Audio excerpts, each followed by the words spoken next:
Well, here we are again, chapter 38 of Genesis. We are almost to the end of the book of Genesis. Lots and lots of history has been happening here.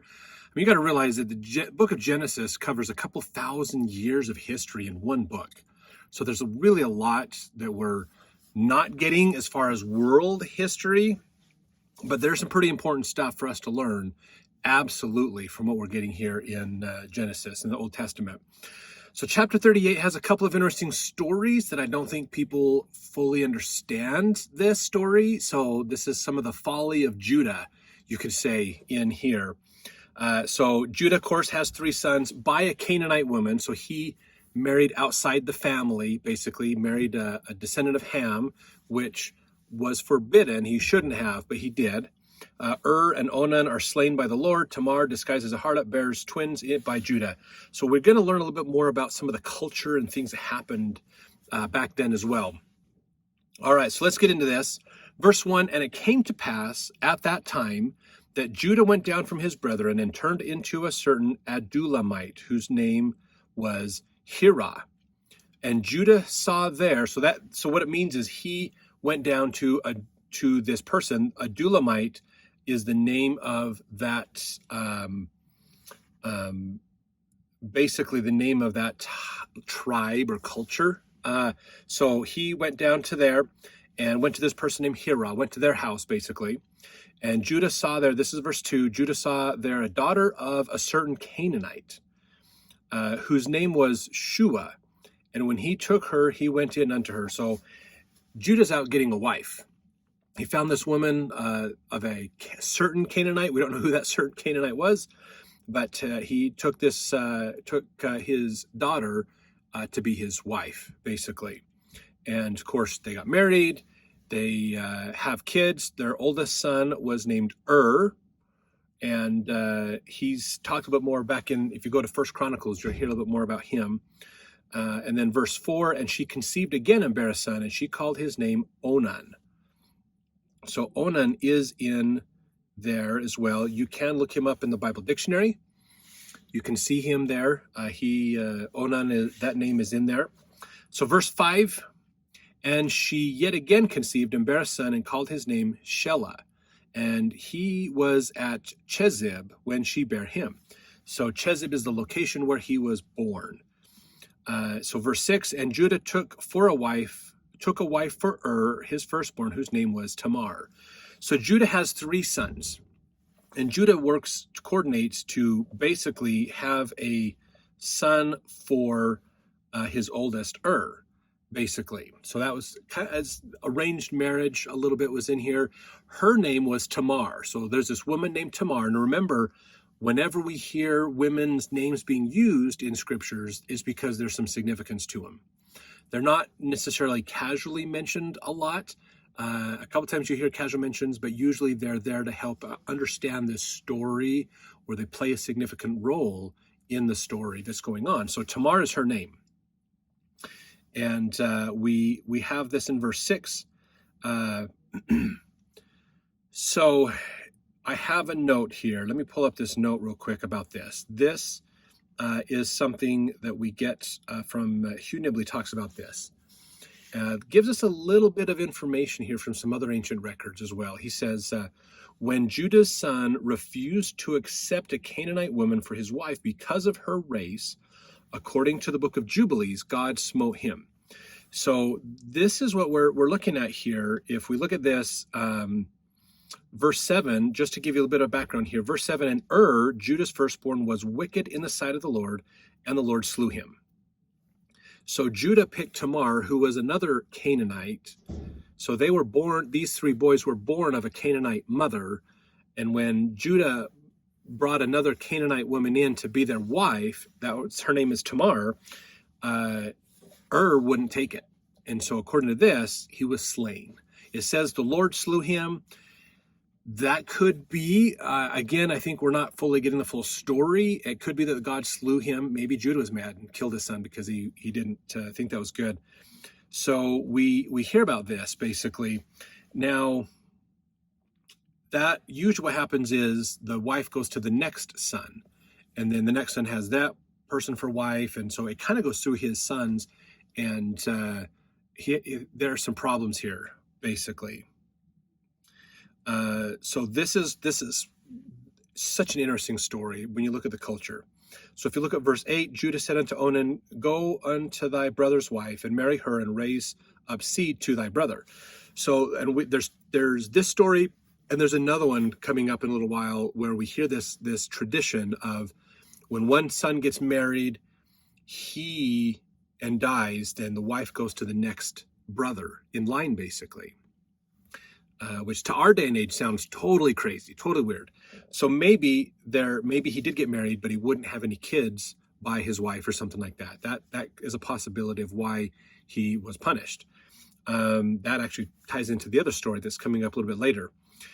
So the next son, Onan, would get Tamar for his wife. And so verse 9 says here, and Onan knew that the seed should not be his, and it came to pass when he went into, this is the story. I thought it was different, this story. This is the full story. So it says in verse 7, was wicked in the sight of the Lord. We don't know what that wickedness was, but it caused to be killed. According to this, the Lord slew him. Whether the Lord really did slew him for that, we don't know. That could be the justification reasoning that they gave as to why died. Maybe there was a sudden accident, and like a workplace accident, or a wild animal came out and killed him. Something that they would look at and be like, that had to have been God influencing that. So that could be it. So then Onan marries Tamar, and Onan realized that as a tradition, the children that are raised up, so that Onan and Tamar, when they get married, any kids that they have together will be seen as kids. So you're supporting the dead older brother, and that they'll technically kind of be seen as his kids. So Onan won't necessarily have progeny of his own to an extent, basically. So Onan says, I'm not going to do this. I'm not going to have anything for myself. All this is going to benefit my brother who's dead. So verse 9, this is literally what it says in here. And Onan knew that the seed should not be his. And it came to pass that when he went in unto his brother's wife, which that phrase means sex, basically, that he spilled it on the ground, lest that he should give seed to his brother.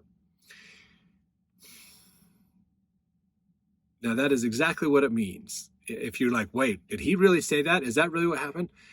Yeah, he pulled out before he could get her pregnant.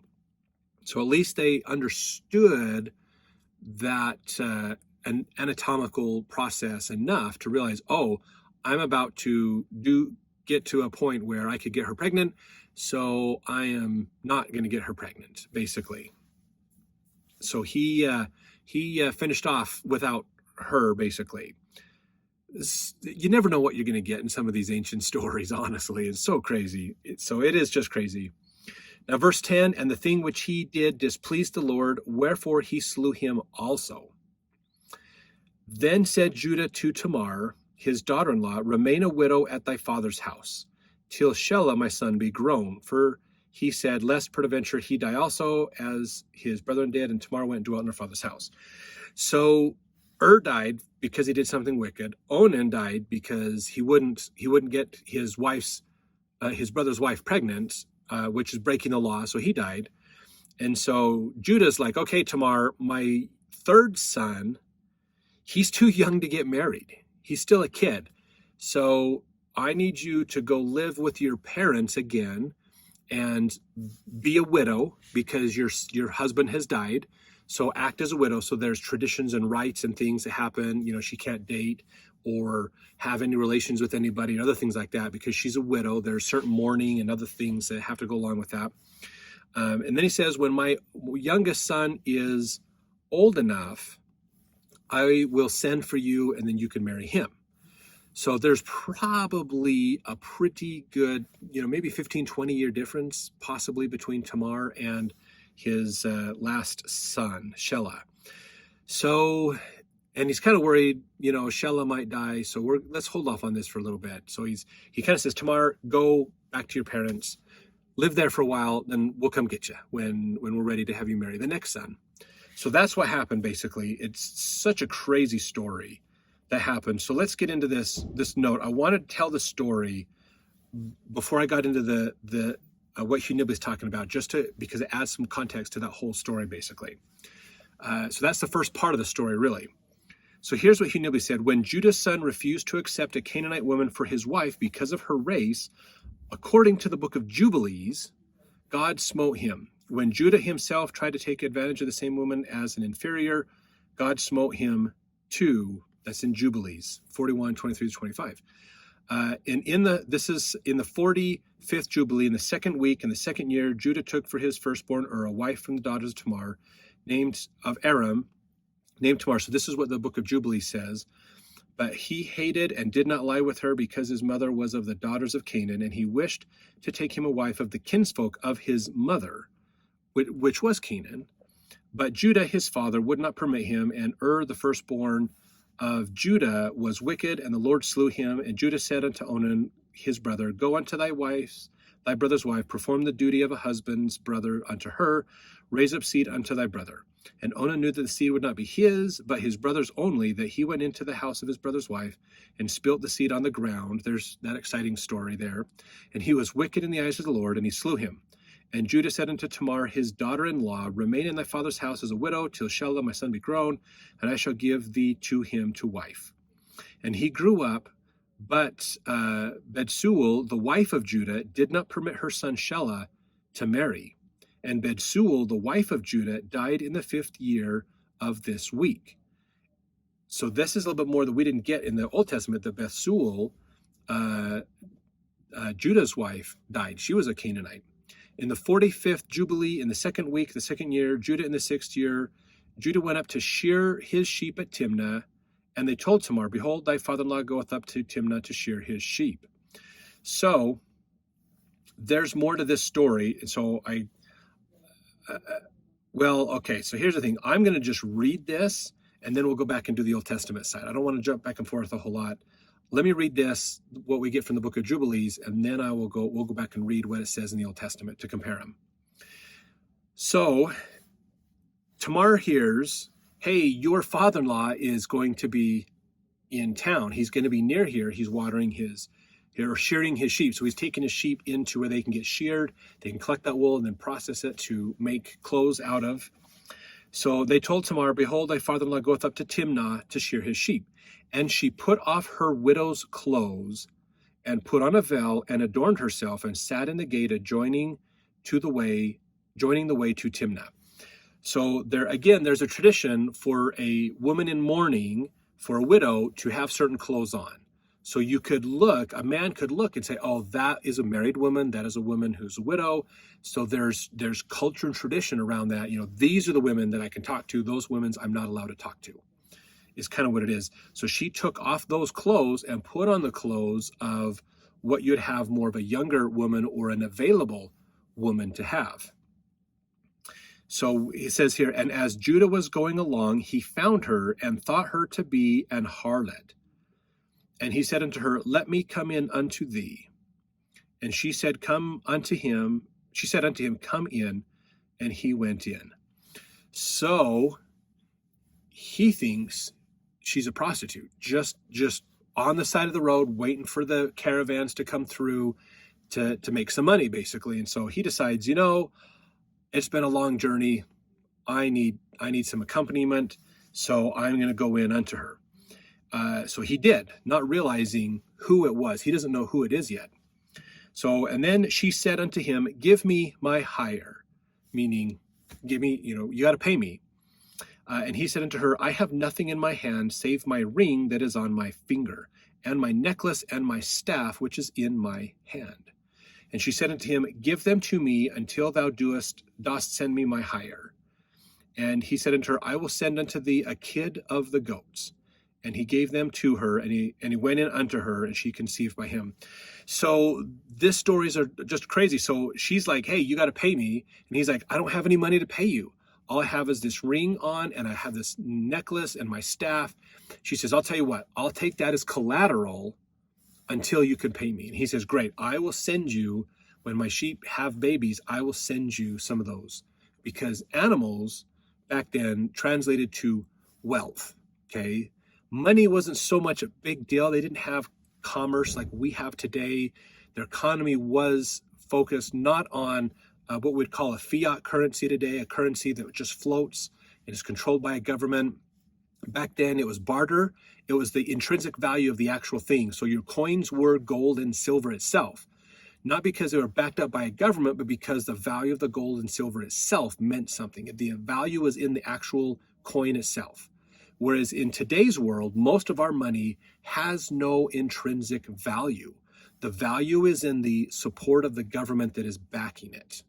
That's the value of it. So all the money is an IOU, basically. So that's why monetary systems today are so different from back then. They're working on what you could call a gold standard or a more bartered exchange type standard where items themselves have value. So even animals play into this as well. So he didn't have money, so he gave her some of his items as collateral so he doesn't come back. At least she can sell these in a market to a merchant or something and make money and get some compensation there.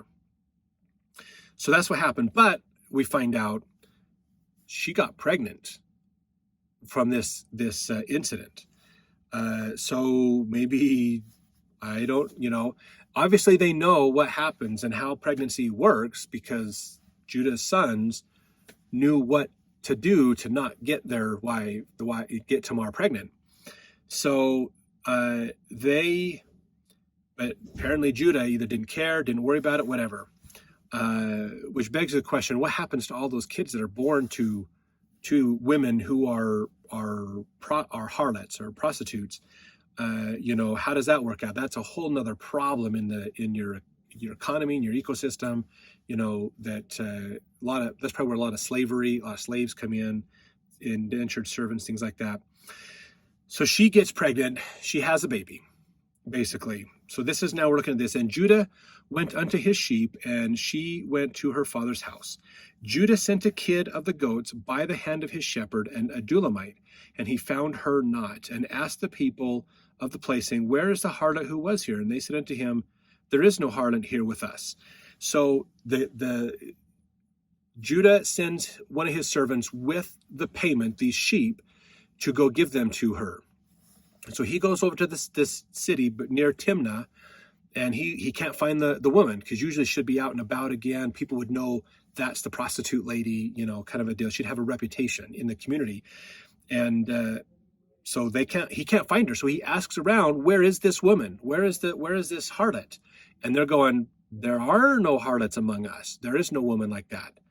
So this is what happens here. So he returned to Judah, went back to Judah, and informed him, and said unto him that he had not found her. I asked the people of the place, and they said unto me, there is no harlot here. And he said, let her keep them, meaning let his stuff as collateral, that he left as collateral, lest we become a cause of derision. So basically he's like, fine, she has my ring and my staff and my necklace. If we can't find her, then that's going to be her payment and collateral. So, she can't say I didn't compensate her somehow. So there's not going to be any bad blood or issues there. And when she had completed 3 months, it was manifest that she was with child. So he's paying her pretty quick. He isn't paying her after she's there. Judah sent payment right after he got back, but they couldn't find Tamar, basically, because no one realized it was Tamar that was there. So then a couple months later, about 3 months later, she's pregnant. It's like, oh, look, she's now showing, things are starting to manifest that she's with child. And they told Judah, saying, behold, Tamar, thy daughter-in-law, is with child by whoredom. So now the word gets back, oh my gosh, Tamar, who's a widow, is pregnant. Who got a widow pregnant? That's like taboo in the community. So now the message got back to Judah that his daughter-in-law is pregnant. And he's like, wait a minute here. She is meant to be the wife of my son. And she's gone out and got knocked up by somebody else. What is up with this? So Judah went to the house of her father and said unto her father and her brothers, bring her forth and let them burn her, for she hath wrought uncleanness in Israel. That was the punishment. burn her.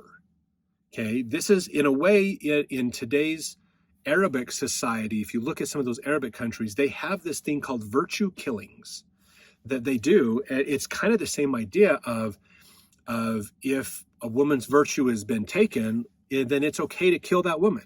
And we hear stories, even today, we hear stories of women who they get hunted down by their brothers to kill them. And then they sometimes go after the men who've got them pregnant. But there's usually a bigger penalty on the woman to pay. The women usually pay with their life. The men sometimes don't pay at all. And that's what happens here, basically. So they're like, burn her, for she hath wrought uncleanness in Israel. And it came to pass, when they brought her forth to burn her, that she sent to her father-in-law the ring and necklace and the staff, saying, discern whose are these, for by him am I with child. So they bring her out to burn her, and she says, wait, these things are owned by the guy that got me pregnant. I'm going to send these to Judah, take these to Judah so he knows who got me pregnant, who's the daddy. And so these items are now sent to Judah so he can discern this. So Judah acknowledged and said, Tamar is more righteous than I am. Therefore, let them burn her not. So now he's like, oh, crap. I got her pregnant. That's my stuff. And then he probably remembered, wait a minute, I broke the law. I slept with a harlot on that journey. Oh, man. This has just gotten, it's not just the fact that I slept with a harlot, I slept with my daughter-in-law. Whoa, this is like totally crazy. So he basically lets her off the hook. Don't kill her. Okay. She's been better at this than I have, basically. So he says, and for that reason she was not given to Shelah, and he did not again approach her. After that she bare 7 years of fruitfulness were accomplished, of which Joseph spake to, so there's a little bit more in here. So after that she bare, and then she bare sin from his ignorance, for he transgressed greatly before our God, and everyone that acteth thus, everyone that lieth with his mother-in-law, let them burn him with fire, that he may burn therein. For there is uncleanness and pollution upon them, and with fire let them burn them. And so now they're saying, the rule now is, if you knock somebody else up, you both die, basically. And do thou command the children of Israel that there be no uncleanness amongst them, for everyone who lieth with his daughter. So this is what happened. Judah acknowledged the deed which he had done, and he esteemed it hateful in his eyes. He acknowledged that he had transgressed, gone astray. He had uncovered the skirt of his son, and he began to lament, supplicate for the Lord because of his transgression. And we told him in a dream that it was forgiven him because he supplicated earnestly and lamented and did not commit it again. And he received forgiveness because he turned from his sin and from his ignorance. So he totally went into the repentance process. He went through the whole process. He gained repentance for it. But now the rule is, if you do that, you're both burned, basically is what it comes down to. So that's what happened here, basically. And let's see, where did I go? And unto Judah we said that his 2 sons had not lain with her. For this reason, his seed was established for a second generation and would not be rooted out. For in singleness of eye he had gone and sought for punishment, namely according to the judgment of Abraham, which he had commanded his sons. Judah had sought to burn her with fire, 2 sons, Perez and Zerah, in the 7th year of his 2nd week. So he did have kids, but what a crazy story. So let's jump on to here, okay, and talk about what happens in the Old Testament. It says, let's go to verse, let's see, where do we leave off? Verse 12. In the process of time, the daughter of Shua, Judah's wife, died, and Judah was comforted and went up into his sheep shearers to Timnah, and he and his friend Hira the Adulite. So they were going to do the shearing. It was told Tamar, saying, behold, thy father-in-law goeth up to Timnah to shear his sheep. She put her widow's garments off from her and covered her with a veil, and was wrapped herself and sat. So that's, Bible Dictionary has veil in it. Sat in an open place, which is the way to Timnah, for she saw that Shelah was grown, and she was not given unto him to wife. So she realized, what is he waiting for? I should go to him. And Judah saw her, and he thought her to be a harlot because she had covered her face. And he turned unto her by the way. So in the Old Testament, we're learning that she didn't go out to be a harlot. She went out to talk to Judah, and Judah thought she was a harlot. Which is interesting because you kind of begs that question, why if she knew who Judah was, why did she sleep with him? Kind of an interesting thing. So again, there's probably a little bit of the story we're not quite getting, but it's nice to hear from multiple sources to get us a bit more of a well-rounded understanding of this story. And he turned unto her by the way and said, Go, I pray thee, let me come in unto thee, for he knew not that she was his daughter-in-law. She said, What wilt thou give me that thou mayest come in unto me? And he said, I will send thee a kid from the flock. And he said, Wilt thou give me a pledge till thou send it? And she said that. So she's asking for collateral until she can get paid. Verse 18, and he said, What pledge shall I give thee? And she said, Thy signet, thy bracelets, and thy staff that is in thine hand. And he gave it her and came into her, and she conceived by him. She got pregnant, basically. And she arose and went away and laid by her veil from her and put on the garments of her widowhood. And Judah sent the kid by the hand of his friend, the Adullamite, which we learn his name in the book of Jubilees, to receive his pledge from the woman's hand, but he found her not. Then he asked the men of that place, saying, Where is the harlot that was openly by the wayside? And they said, There was no harlot in this place. Verse 22, and he returned to Judah and said, I cannot find her. And also the men of the place said that there was no harlot in this place. And Judah said, Let her take it to her, lest we be shamed. Behold, I sent this kid, and thou hast not found her. So again, he's saying, she's got collateral.